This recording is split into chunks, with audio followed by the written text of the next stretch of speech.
ما في قهوة مزبوطة بدون معروق طري على جنب، وخصوصا برمضان. اليوم رح نعمل أسهل وأطيب معروق بيطلع معكم قطني من أول مرة وخلي ريحة البيت تحكي. منروح على التحضير. هون أنا ضفت بيضتين، معلقة فانيلا، ضفت الخميرة والسكر معلقتين، والعجانة هي عم تعجن ضفت كمان نص كاسة زيت نباتي وثلاث ارباع كاسة حليب دافي، وخليت العجانة شغالة وكنت عم ضيف الطحين شوي شوي.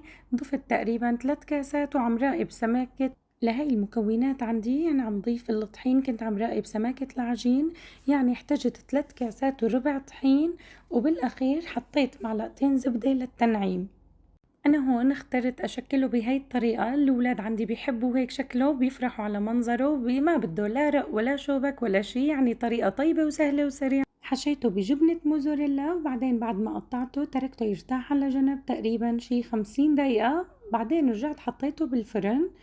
هون حطيته من تحت على درجة حرارة 200، خلوا عينكن عليه، يعني كل واحد هو وحماوة الفرن عنده. بعد ما طلع من الفرن حطيت فوق القطر وعم زينه بجوز الهند، وإذا كان في عندكم فستق مبشور بيطلع طيب أو شو ما بتحبوا. وهذا كان كل شي بطريقة سهلة وبسيطة، بتمنى يعجبكم. ما تنسونا مصالح دعائكم. بنشوفكم فيديو جديد. باي باي.